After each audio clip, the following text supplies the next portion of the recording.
뭐 신플라톤주의라든가 이런 것들의 뿌리가 사실은 이제 기독교를 무너뜨리기 위해서 다른 사상을 만들어낸 거예요. 그런 사상을 퍼뜨리기도 했고, 그다음에 뭐 잘 아시는 대로 예수님 얼굴을 뭐 밟고 지나가게 한다든가 성경을 뭐 불질르게 한다든가 뭐 이런 식으로 박해를 하기도 했고, 그다음에 이제 마지막 방법이 아주 가장 잔인한 것이 이제 목숨을 이렇게 앗아가는 거죠. 화형에 처하게 하고 십자가형 당하게 하고 뭐 참수형에 처하고 뭐 이런 것들을 맨 마지막에 이제 하게 된 겁니다. 모든 사람들을 다 박해한다고 해서 정말 그렇게 뭐 생명을 앗아가고 이제 그런 건 아니었고, 삶 속에서 정말 예수 믿기 어렵게 그렇게 만드는 거였어요. 그럼에도 불구하고 타협하지 않고 신앙을 지켰던 사람들이 바로 초대교회 이 사람들이었습니다. 근데 이제 그런 박해에 예를 들면은 한 명이 이제 이렇게 순교를 당하면은 그러면 기독교는 한 명이 사라진 것이 아니고 기독교인이 100명, 1000명이 새로 생기는 거예요. 한 명이 순교하는 그것을 보고 다른 사람들이 감동을 받고 저기에 뭐가 있구나, 저기 생명이 있구나, 무엇이 있길래 생명까지 버리느냐. 여러분, 생명을 맛바꿀 수 있는 것이 세상에 뭐가 있겠습니까? 그런 모습을 보고 그러니까는 기독교가 점점 더 박해하면 할수록 강해져 가는 거예요. 퍼져가는 거예요. 그러니까 로마 정부도, 근데 거기서 적당하게 여러분 기독교가 타협하고 그렇게 했으면 교회는 그때 끝나는 거예요, 그냥.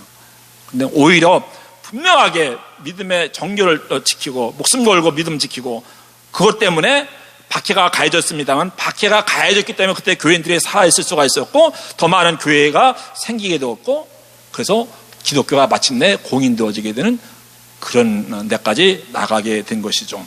이렇게 해서 이제 313년에, 근데 지금 여러 가지 박해를 이야기하는데 우리는 로마 시대의 박해만 생각하는데 사실은 그때보다, 그때 200년 그때보다 지금부터 100년 안에 지난 21세기, 20세기에 더 많은 순교자가 나왔대요. 조는 것인지 묵상하는 것인지 아멘하는 것인지 제가 감이 안 잡히네. 우린 로마 시대 네로 황제 이런 박해만을 자꾸 이야기하는데, 물론 그때도 엄청난 박해가 있었죠. 근데 그 박해 때문에 사실은 교회가 생기게 된 거예요. 박해가 없었으면요 그냥 교회 뭐 흐지부지 됐을지도 몰라요. 근데 그 박해에도 불구하고 견디고 이겨내고 뿌리 내리고 하면서 교회가 더 스트롱하게 되고 강하게 되고 더 믿음이 순수하게 되고, 여러분 북한에 있는 우리 북한 사람들이 더 믿음이 순수하고 더 열정이 있을까요? 아니면 남한에 있는 우리가 더 믿음에 열심히 있고 더 믿음이 순수할까요? 말 안 하지 않아도. 근데 이제 통일되면은 여러분 다 한국에서는 가장 먼저 할 게 뭘 것 같아요? 통일되면은 남한에 있는 교회들이 다 교회 서로 세울 거예요. 그렇죠? 동네마다. 그렇지 않아도 다른 나라도 막 교회 세우는데 여러분 북한에 다 돼 있어. 어느 교회는 어디에 뭐 황해도 어디에 어느 동네 교회 세울 게 다 계획이 다 있습니다. 모든 교단마다. 그러면 갑자기 여러분 그 지하에서 그 박해받으면서 신앙생활 했던 사람들에게 자유가 주어지면서 좋은 교회가 막 생기고 막 남한교회에서 돈 지원해주고 재정 지원해주고 선교연금 보내주고, 그럼 무슨 일이 일어날까요? 걱정되는 일이 일어날 수가 있습니다. 가장 우려하는 것들 가운데 어떤 분들은 그래도 그나마 북한에 남아있는 그 사람들은 박해를 받기 때문에 신앙에 순수한 것이 남아있는데 통일되면 남한에 있는 교인들이 다 그것을 물을 더럽혀낸다는 거예요. 물들게 만드는 거예요. 그럼 그들이 하루아침에 다 타락한, 죄송합니다, 우리 남한에 있는 기독교인들 그들 볼 때는 정말 타락한 거예요. 어떻게 예수를 저렇게 믿어? 이해가 안 되는. 그래서 다 물을 흘러넣게 되고 이런 우려를 하고, 여러분 선교지에다가 우리가 선교연금에서 보내주잖아요. 그리고 교회를 딱 짓잖아요. 죄송하지만 몇 년 안에 그 교회 텅텅 빕니다. 그런 교회들이 너무 많아요. 그러나 현지에서 그 사람들로 하여금 벽돌 굽게 하고 그 사람들도 헌금하고 우리도 보태주고 해서 교회 세우면요 그 교회는 안 없어져요. 내가 지은 교회이기 때문에. 근데 거저 딱 지어주면요 그들 게 아니에요. 내가 정말 땀 흘리면서 헌신하면서 기도하면서 세운 교회와 남이 져준 교회는 다릅니다. 이런 거. 그래서 참 고마운 것이라고도 우리가 봐야 되는, 하나님의 섭리가 있을 수 있었겠다. 박해가 임할 때 박해 때문에 교회가 초창기부터 스트롱해지고 많이 오히려 기독교인들이 막 엄청나게 불어나고 그렇게 했다고 보는 거죠. 그런데 이제 저렇게 이제 시작했는데 로마가 기독교를 313년에 공인하면서 교회가 이제 아무런 핍박과 박해를 받지 않습니다. 룰랄라 할렐루야 하면 사람들은 막 모여들고, 정치하는 사람도 어디 와야 또 정치할 수 있어요? 교회 와야 정치할 수 있고, 또 교회로 돈들이 들어오고, 중요한 인물들이 다 교회 안에 들어오게 되고, 그러면서 교회가 힘을 떨치게 되고, 아무 문제 없게 되고, 그럼 부와 권력과 야합하게 되고, 어느 정도 하면 교회에서 교황이요, 황제나 왕을 임명할 정도가 돼요. 교회에 잘못 보이면 황제가 왕이 못 돼요. 그러니까 서로 야합을 하게 되고, 여러분, 세속 정부와 교회가 이렇게 하나가 되고, 이러면서 교회가 타락하게 되고, 기독교 천년 역사 그렇게 되어지는 거예요. 박해가 있을 때는 순수했었는데, 박해가 사라지고 꽃이 활짝 피우자마자 교회는 그때부터 죽어가기 시작을 했다고 하는 거예요. 우리 개인도 마찬가지입니다. 그렇죠? 아무 문제 없이 편안하게, 그럼 라오디게아 교인들처럼 부자, 또 사대 교인들처럼 부자, 그럼 믿음 생활을 하기 참 어려운 거예요. 그때 무슨 간절함이 있겠으며, 무슨 기도가 있겠으며, 뭐 붙들고 기도하겠습니까? 기독교 역사를 통해서 보더라도, 그래서 박해했을 때가 가장 순수했고, 그때가 가장 교회가 교회다웠는데, 박해가 사라지고 세상 정부의 이렇게 서포트를 받고 하면서 교회가 교회다운 면모를 다 잃어버리게 되고, 이렇게 된 것들을 보게 됩니다. 뭐 이렇게 이제 2000년 기독교 역사가 어디에서부터 시작되어졌는가 하면 로마 교회에서 시작이 되어진 거예요. 그런데 처음에 시작된 두 교회가 있었다고 이야기하지 않았습니까? 하나는 예루살렘 교회고 하나는 로마 교회인데, 어디가 더 스트롱했겠어요? 어디가 더 큰 교회였겠어요? 처음에는 예루살렘 교회였겠죠. 그렇지만은 100년경에는, AD 100년경에는 로마 교회가 훨씬 더 영향력을 많이 미치게 되었습니다. 그럴 수밖에 없는 것이, 그 유대인 교회, 예루살렘 교회는 유대인들에게만 복음 전하니까는 한계가 있는 거예요. 더 이상 크지 못하는 거예요. 근데 로마 교회는 그때 100년경에만 한창 이제 박해 시작되어질 때인데, 그런데도 거기 다 이방인들이니까, 또 막 순교하고 막 하니까 로마 교회가 훨씬 더 스트롱하게 됩니다. 그래서 같이 시작을 했지만은, 우리는 예루살렘 교회가 모교를 생각하지만은, 예루살렘 교회는 점점점 힘을 잃어가게 되고 쇠퇴하게 되고, 어느 교회가, 로마 교회가 강하게 나타납니다. 그러면서 그때부터는 로마가 전 세계 있는 모든 교회들의 영향력 아래 들어가게 되는 거예요. 로마 교회가 더 스트롱. 오늘 로마 교회, 내가 지금 로마서 쓰고 있잖아요. 그 교회가 초창기에 100년, 200년, 300년, 400년, 500년까지의 기독교 역사의 중심 센터가 돼요. 그래서 뭐 기독교의 중심 교리라든가, 또 신앙 고백이라든가, 뭐 사도 신경이라든가, 이런 모든 것들이 어디서 만들어지는 건지 알아요? 로마 교회, 오늘 로마 교회에서 다 만들어지게 됩니다. 그래서 거기서 이제 편지를 보내면 다른 교회들도 다 받아들이는 거예요. 거기서 어떤 제도를 만들면 다른 교회가 그 제도를 받아들이는 거예요. 왜? 로마 교회는 누구와 관계가 있기 때문에, 베드로와 바울과, 근데 우리는 베드로는 잘 모르겠지만 아무튼 초대교회에서는 베드로가 순교한 교회, 바울이 순교한 교회. 그러면 그 교회 권위는 끝난 거잖아요. 우리는 사도교회다. 사도들이 세운 교회고, 사도들의 피로 세워진 교회다. 우리는 영적인 장자다 하니까, 다 어느 교회나 에베소나 데살로니가나 뭐 골로새나 다 예루살렘 교회에 존중하고 그 권위를 받아들여서 거기서 만든 신조라든가 신앙 고백이라든가 뭐 어떤 지시장이 있으면 다 받아들이게 되는 겁니다. 이렇게 해서 로마 교회가 이제 또 서게 되는 겁니다. 근데 로마 교회 오늘 이제 보면은 지금 이 이야기는 60년쯤 되었을 때 쓴 편지들, 70년 뭐 정확하게 뭐 그때쯤인데, 그 교회 유명한 교인 가운데 누가 있습니까? 브리스길라와 아굴라 부부가 거기 출신이에요. 거기다가 이제 박해가 일어나서 유대인들 다 추방시켰어요. 왜? 그 로마 교회 안에서 유대인들하고 기독교인들은 맨날 싸우는 거예요. 그러니까 황제가 귀찮은 거예요. 너희 그러려면 다 돌아가 해서 유대인들을 다 쫓아내게 됩니다. 그래서 아굴라는 유대인이고 브리스길라는 로마인인데, 아굴라가 로마 시민권이 없으니까는 남편과 더불어서 어디로 갔습니까? 고린도로 간 거예요. 페트로 가면 되니까. 거기서 누굴 만났습니까? 거기서 바울을 만나서 고린도 교회를 세우게 됩니다. 또 그 교회 가운데 유명한 사람이 또 한 사람이 있더라고요. 빌립보서 4장 22절 말씀해 보면은, 거기 보면 가이사가 여러분에게 문안합니다. 가이사가 여러분에게 문안합니다. 로마의 감옥에 있으면서 편지를 쓰는데, 빌립보 교회에 편지 보내는데 바울이 이렇게 이야기합니다. 우리 가이사가 이 로마의 교인인데 그분이 여러분들에게 안부를 전합니다. 가이사가 누구예요? 가이사. 시절, 케이사르, 가이사.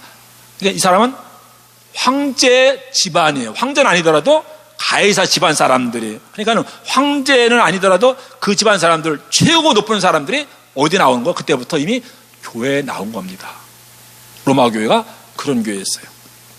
여러분, 우리 교회도 뭐 이렇게 막 초대교회처럼 막 부흥되어지고 막 하면 좋겠죠. 근데 왜 현대교회는 바울이 가는 곳마다 그냥 몇 번 말씀 전하면 온 동네 사람들이 다 와서 복음 받고 세례 받고 교인이 되고 막 그래요. 엄청난 일들이 막 일어나요. 지금은 왜 안 그렇습니까? 왜 교회는 바울은 가는 곳마다 쉽게 이렇게 교회를 세울 수 있었습니까? 지금과 그때 가장 큰 차이는, 그때는 사람들이 이유는 알 수 없지만은 마음밭이 복음을 너무너무 잘 받아들이는 그런 마음의 밭을 가지고 있었어요.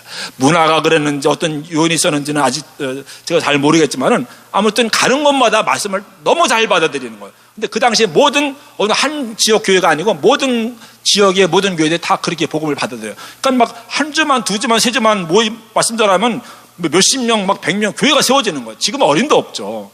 근데 왜 그럴까? 바울에게 특별한 능력이 있어서 그랬을까? 그 가운데 하나가, 그들은 누구든지 간에 말씀을 잘 받아들이는 그런 심성, 2000년 전에는 그런 게 있었어요. 또 하나는 가는 곳마다 바울이 하나님의 놀라운 기적을 나타내요. 성령의 역사가 나타나요. 그걸 보고 사람들이 여기 뭐가 있구나.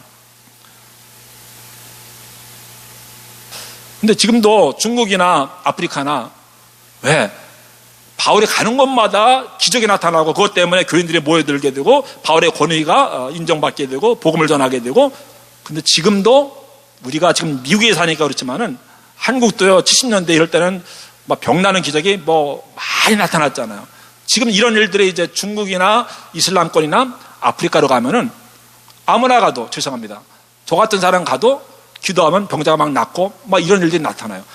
그걸 보고 그 사람들, 여기 뭐가 이게 진짜구나 모여드는 거예요. 기적이 나타나는데 이 사람이 믿는 신이 진짜구나 이렇게 믿어지게 되는 거예요. 그거 없이는요, 이슬람권에 와서 아무리 복음을 전해도 이게 안 들어가요. 그 사람들 안에는 뭐가 이미 이슬람 사상이 꽉 차 있는데 복음이 들어가겠습니까? 근데 이런 걸 한번 그것이 녹아지고 그것이 완전히 무너지게 되면요, 거기에 복음이 들어가면 쉽게, 이슬람권에서는 다른 방법이 거의 없다고 합니다. 기적적인 초자연적인 역사가 나타나야 그 사람들의 마음이 돌아와요. 중국에요, 막 수십만 명이 막 모이잖아요. 이런 것들이 다 그런 기적을 통해서. 지금도 그래, 바울은 기적을 통해서 이제 이런 일들이 많이 나타났다. 조금 이야기가 좀 다른 데 흘러갔는데, 초대교회에 이제 이렇게 부흥된 이유 가운데 하나가 참 말씀을 잘, 어디 가나 말씀을 잘 받아들였다. 근데 그 당시에 공통적인 그런 현상이라고 하는 것이었죠. 또 고린도 교회도 보면은 거기서 2년 목회했는데 그 동네에 가장 유력한 교인이 누구였죠? 고린도 교회? 에라스투스라고 하는 길가에 이렇게 이름 새겨진 거 기억하시죠? 그 사람이 고린도에 그 당시에 엄청 큰 도시였습니다. 엄청 큰 도시였었는데 거기에 재무장관인데 그 사람이 교회에 나오는 거예요. 그러면 그 한 사람 때문에 엄청난 영향력을 미치는 거예요. 누구도 교회 함부로 못하는 거고, 그 사람 때문에 많은 사람들이 교회에 나오고. 그래서 특징 가운데 하나는 초대교회인데 그 교회가 이제 1년 2년 세워졌는데도 이게 유력한 사람들이 교회에 많이 나왔다고 하는 거예요. 황제 집안 사람, 우리는 황제는 다 기독교 박해하고 이런 거 많은데 그렇지 않아요. 로마 교회는 그때 이미 황제 집안 사람들이 교회에 재정을 많이 담당하고 영향력을 미치고 이랬던 것들을 볼 수가 있습니다. 초대교회 여러 군데를 다니면서 우리가 봤던 것들인데, 마지막 결론으로 이제 이런 교회가 로마 교회. 우리 로마 교회에서 전통이 100년 동안 1000년 동안 흘러오다가 1500년이죠. 흘러오다가 개신교가 이건 아니다. 너무 타락했기 때문에 교회에 재정이 막 쌓이게 되고 세상 권력을 교회에서 다 쥐게 되고 교회에 아무 문제가 없어지니까는 교회가 타락하게 되고, 이건 아니다 해서 거기서 뛰쳐나오는 게 우리 개신교 지난 500년 동안의 역사라고 하는 거죠. 로마 교회가 이렇게 중요한 교회였습니다. 로마서를 보냈는데, 로마서를 함께 보면 로마서의 가장 중요한 메시지가 뭡니까? 오직 의인은 믿음으로 말미암아 살리라. 로마서 하면 딱 그게 딱 우리는 로마서 이퀄 뭐예요? 칭의. justification은 뭐냐면은 의롭다고 인정받는 거. 내가 죄인인데 그러면 법정에서 죄인이니까 죄로 땅땅땅 해야 되잖아요. 물론 현대 사회는 그렇지 않은 경우도 많이 있는 것을 우리가 보고 있는데, 죄인인데 하나님의 심판정 앞에 서는데 내가 죄인인데 하나님이 예수 그리스도를 통해서 우리를 보고 무죄 선을 내리는 거예요. 죄가 없다고 인정해 주는 거예요. 죄가 없다고 의롭다고 인정해 주는 거예요. 의롭다고 인정해 주는 게 뭡니까? 의인. 의롭다고 칭해 주는 게 칭의가 이제 거기서 나오는 겁니다. 로마서에서 그것이 핵심 교리잖아요. 그래서 우리가 죄인이지만은 예수 그리스도의 은혜로 말미암아 또 예수님을 믿음으로 말미암아 우리가 의롭다 인정을 받게 되었다. 그 은혜로 인하여 믿음으로 말미암아 구원을 얻다. 이게 구원론의 핵심이잖아요. 은혜로 인하여 믿음으로 말미암아 구원받았다고 하는 것이 로마서와 갈라디아서에 집중적으로 이렇게 나오고 있지 않습니까? 이신칭이라고 하는데 그게 로마 기독교 구원론의 가장 근간이죠. 그런데 이제 의롭다고 인정받았는데 여러분 제가 볼 때는 로마서는 정말 로마서가 하려고 하는 이야기는 그것이 아니고 거기는 이미 믿음 가지고 하나님 교회 믿음의 공동체 안에 들어와서 구원받은 사람들이 모여있는, 그 사람들에게 새롭게 당신들은 믿음을 통해서 구원받은 것입니다. 율법이 아니라 믿음을 통해서 구원받은 것입니다. 그 이야기를 새삼스럽게 해줄 필요는 없는 거. 그건 다 알고 있는 사실 아니겠습니까? 그가 정말 하고 싶었던 이야기는 우리가 믿음을 통해서 행함이 아니라 믿음을 통해서 의롭다고 인정받았는데 그러면 이제 우리가 어떻게 살아가야 됩니까? 행함이 아니라 믿음으로 의롭다 인정을 받았지만은 이제 지금부터는 뭐로써 내가 하나님의 자녀라고 하는 것을 나타내 보여야 된다? 하나님의 백성이 되었다고 하는 것을 보여줘야 된다? 행함을 통해서, 율법을 통해서 구원받은 것은 아니지만 구원받았으니까 이제부터는 뭐예요? 율법을 따라서, 율법의 귀에 거스르면 하나님의 뜻을 따라서 하나님 말씀대로 우리가 살아가야 된다. 선하게 살아가야 된다. 그걸 강조를 하고 있는 겁니다. 그래서 좀 머리 아픈 이야기일 수도 있지만 1장은요 여러분 안녕하세요 인사합니다. 그 다음에 이제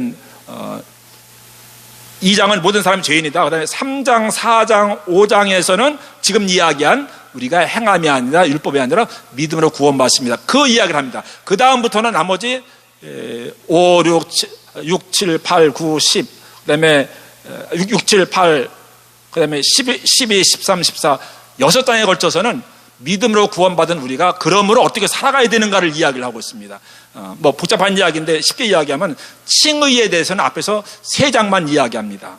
근데 칭의를 받은 사람이 어떻게 살아가야 되는가는 6장에 걸쳐서 이야기합니다. 근데 교회에서는 칭의에 대해서만 이야기하는 거예요. 바울이 정말 이야기하고 싶었던 것은 행함이 아니라 믿음으로 구원받은 것은 정말 은혜스럽고 감사한 일인데 그렇다고 해서 여러분 마음대로 아무렇게 살아가야 되는 거 아닙니다. 의롭다고 인정받았으니까 그 은혜에 감격하면서 우리가 이제부터는 말씀대로 율법대로 바르게 살아가야 됩니다. 그렇게 해서 이 땅에 하나님의 나라를 이루어야 됩니다. 아멘. 그 이야기예요. 믿음으로 구원받은 사람이 자꾸 어떻게 구원받는가 설명, 그것보다는 믿음으로 구원받았으니까 이제부터 어떻게 살아가야 됩니까? 그걸 이야기를 해야 되잖아요. 근데 그건 행함입니다. 선행입니다. 그 성화를 이야기해야 되는 거예요. 근데 교인들은 그건 별로 관심이 없어. 믿음으로 구원받았으면 됐지 근데 바울은 그렇게 생각하는 사람들에게 그게 아니다. 믿음으로 구원받았으니까 이제부터는 성령의 능력을 받아서 하나님의 뜻대로 살아가는 삶을 통해서 성령의 열매를 맺고 이 땅에 하나님 나라의 뜻을 펼쳐나가고 하나님 나라를 이루어야 된다. 아멘. 그 말씀을 하고 있는 것이 로마서입니다. 이상 끝.